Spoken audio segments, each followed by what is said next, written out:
They told me I was crazy to bring him home, that he was aggressive, dangerous, unfixable. But what they didn't see was how he looked at me that day, how he never growled, never barked. He just stared, like he was waiting for someone to choose him. For once. He wasn't a monster. He wasn't a mistake.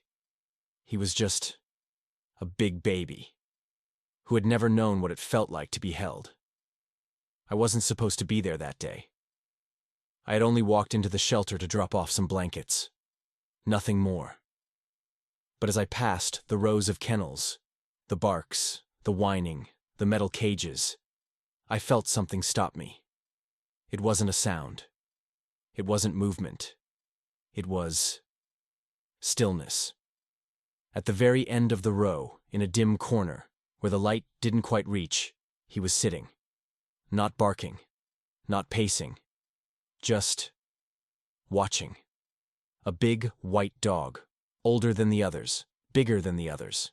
His body looked strong, but his face was broken. His upper lip was split open permanently, like someone had once tried to sew it and failed. One of his teeth jutted out awkwardly, too big for the mouth it was forced to live in. His eyes were sunken, hollow, like someone had scooped the hope out of them and never put it back. He didn't move. Not when I approached. Not when I crouched in front of his cage. He just looked at me, unblinking, unmoving, unapologetic. Like he had already decided I wouldn't be any different from the others. I read the paper on the gate. Unadoptable. Aggressive. Has bitten in the past. Do not approach. The kind of warnings that would make anyone walk away. But I didn't. Because the truth was, I saw myself in him. That part of you that's been bruised so often. You stop expecting anyone to touch you gently. A volunteer saw me standing there too long and rushed over. You don't want that one, she said quickly. He's been here the longest. No one makes it past day 3 with him. He's unpredictable. I asked what his name was. She hesitated. We just call him Bones, she finally said. Because he doesn't eat when he's scared. And he's always scared. I asked to see him outside the cage. The volunteer looked at me like I had asked to hold a grenade. Are you sure? I nodded. They brought him out with 2 handlers, a double leash, and a look in their eyes like they were expecting chaos. But when they handed the leash to me, something strange happened. He sat. Not a sound. Not a growl. Just sat. And for the first time, he looked up. Not at them. At me. There was no fear in his eyes. No anger. Just a question. Will you leave me too? I took him for a walk. He didn't pull. He didn't bark. He didn't flinch. He just walked beside me, quietly, like we'd done it 1,000 times before. By the time we got back to the shelter, the volunteer was shaking her head in disbelief. That's the calmest I've ever seen him, she said. It's like he already knows you. I didn't say anything. I didn't need to. Because in that moment, I already knew what I was going to do. I signed the papers that afternoon. Everyone told me I'd regret it, that he wasn't safe, that I didn't know what I was getting into. But none of that mattered. Because from the moment he looked at me, I realized he wasn't waiting for someone brave enough to train him. He was waiting for someone brave enough to love him. The first night was silent. Too silent. I had set up a bed for him in the corner of the living room. A thick blanket. A bowl of food. Water. A few soft toys that still had tags on them. He didn't touch any of it. He just sat by the door. Not whining. Not barking. Just staring. Like he expected it to open again, and for someone, drag him back. I didn't try to touch him. I didn't even speak. I just sat a few feet away, cross-legged, quiet, breathing with him. Every move I made, even reaching for a glass of water, made him flinch. Not wildly, just a small twitch, a reflex of someone who's lived too long being punished for existing. He didn't sleep that night, and neither did I. For days, it was like living with a ghost. Bones followed me from room to room, always at a distance, never closer than 3 feet. He ate only when I left the room. He drank in silence. He never barked. Not once. But at night, he would lie on the floor, facing my bedroom door, and stay awake. Watching. Guarding. I wanted to believe it was protection. But in truth, I think he just didn't know what sleep was without fear. The neighbors saw him one afternoon through the gate. Their reaction was instant. "That dog's dangerous," one of them whispered. "Where'd you get him?" another asked, backing away. "He looks like he's been through war." He had. Just not the kind you can name in history books. One evening, I dropped a glass in the kitchen. The crash echoed through the house. I didn't even realize I had shouted until afterward. Bones ran into the room, fast. He didn't lunge. He didn't bark. He just froze between me and the broken glass. And shook. His body trembled like a leaf in a storm, legs locked, tail tucked under him. His breathing was sharp, labored. His eyes darted around the room, like he was waiting to be hurt. I knelt down slowly, palms open. "It's okay," I whispered. "You're okay." That's when I saw it. A deep scar beneath his fur, running along his ribcage. Faint, but brutal. Like a memory carved into skin. That night, I didn't stay on my side of the room. I pulled his blanket closer, and for the first time, I lay next to him. He didn't move at first. Then, slowly, he curled toward me. Carefully. Cautiously. Like a child who had never been hugged, but didn't want to admit how badly he needed it. And just before dawn, I felt it. His head, heavy and warm, resting on my foot. It was the softest weight I've ever carried. From that day on, the space between us began to shrink. 1 inch at a time. It was the middle of November when the storm came. A real one. Not a metaphor. Thunder that shook the windows. Lightning that turned the living room into a strobe of panic. And with it came a power outage. The lights blinked, flickered, and went out. The heater stopped humming. The refrigerator clicked into silence. And the house, for the first time in weeks, felt cold. I reached for my phone to use as a flashlight, but it had died hours earlier. I called out into the dark just once. "Bones?" No answer.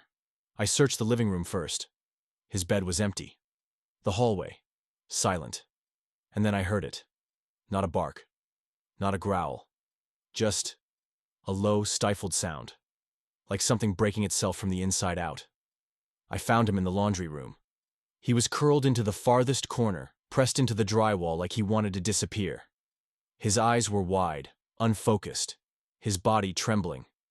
He didn't see me at first. Or maybe he did. And he didn't care. Because he was somewhere else. Somewhere deeper. Somewhere far more terrifying than a little thunder. His mouth opened slightly. He made a choking sound. Not loud. Not sharp. But raw. It took me a moment to realize. He was trying not to cry. I stepped closer. Slowly. And sat down beside him on the cold tile. I didn't touch him. I just whispered. "You're safe. You're here. You're home." He blinked. Once. Twice. Then something in his body gave out. Like a string had snapped. He leaned into me. Not cautiously this time. Not carefully. He collapsed into my lap with the full weight of everything he had ever held back. And he cried. Not with tears. Not like a person. But in the only way a dog could cry. His chest heaved, his breathing hitched. His body shook in waves that started at his spine and ended in his paws. He buried his head under my arm, into the fabric of my sweatshirt, and didn't move. For the first time, he let go. And I did too. I wrapped my arms around him and held him like a child. Because in that moment, that's exactly what he was. Not a threat. Not a rescue case. Not a monster. Just a big broken baby who finally felt safe enough to fall apart. I didn't say anything. I just let him be small. Let him be scared. Let him be loved. A week after the storm, Bones started to change. Not in some dramatic, movie-like transformation. Not overnight. But in ways so subtle, you'd miss them if you weren't looking. He started eating with me in the room. He wagged his tail once, just once, when I came home. And one morning, I caught him asleep on his back, legs in the air like a goofy puppy. That's when I knew something had shifted. He no longer feared being seen at his most vulnerable. He was healing. But the question still haunted me. What had broken him in the first place? The papers I got from the shelter were vague. No details. Just the usual generic words. Rescue. Behavioral issues. Prior trauma. So I started digging. I called every vet clinic in the area. I sent emails. I posted anonymously in rescue forums, asking if anyone recognized a large white German Shepherd mix with a split upper lip and a scar along the ribs. Most people ignored me. Except one. A message popped up from an old technician at a county shelter 4 hours away. I remember him. He didn't have a name back then, just a number. I'm surprised he's still alive. I asked what happened. I wish I hadn't. Bones had been part of an illegal backyard breeding operation. Fighters. Dogs that were raised not to love, but to survive. They had tried to make him fight, but he refused. Over and over. So they punished him, starved him, taped his mouth shut for days, beat him when he wouldn't attack other dogs, left him tied outside during storms. The technician told me the lip injury wasn't congenital.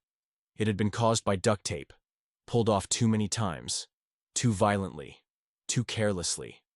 The scar along his ribs, a broken bone that was never treated. He wasn't born dangerous. He was broken by people who didn't care if he lived or died. And yet, he never bit anyone. Not once. Even when he was starving. Even when he was beaten. Even when people like me came too close. All he ever did was hide. As I read the technician's message, Bones rested his head on my lap, the same place he had broken down just a week before. And I whispered, "I'm so sorry. I'm so sorry." He looked up at me, his face still asymmetrical, still scarred, still strange to some. But to me, he was beautiful. Because he had survived. Because he had endured. Because after everything, he still chose to trust. Winter came quickly that year. The kind of winter that made the windows sweat and the mornings feel like velvet, cold but soft. Bones didn't need his corner bed anymore. He slept beside me, curled into a crescent moon. His body finally relaxed, his breathing steady and deep. He had started to smile in his own crooked way, his lip forever curled from the old injury, his one visible tooth peeking out like a secret he no longer had to hide. And people stopped being afraid of him. Neighbors who once crossed the street now stopped to pet him. Children laughed when they saw his little striped shirt. Someone even made a comment once. "He looks like a baby in a big dog suit." They had no idea how true that was. One afternoon, I was folding laundry when I felt a familiar weight press against my back. Bones had crept behind me, standing tall and still, just resting his chin gently on my shoulder. He didn't make a sound. He just stayed there. Like he wanted me to feel it, the quiet, the presence, the peace. And I did. I turned and wrapped my arms around him. He didn't cry this time. Didn't shake, didn't collapse. He just closed his eyes and leaned in. There were no more ghosts in him. No more flinching. No more watching doors in case they opened to take him away again. He didn't need to be held like a baby anymore. Because he had finally grown into someone who knew he was safe. Loved. Home. But sometimes, when the nights are still and the world is too quiet, he still finds his way into my arms. Not because he's scared, but because he remembers. And so do I. Everyone feared my rescue dog, but all he ever wanted was to be someone's baby. And in the end, he was mine.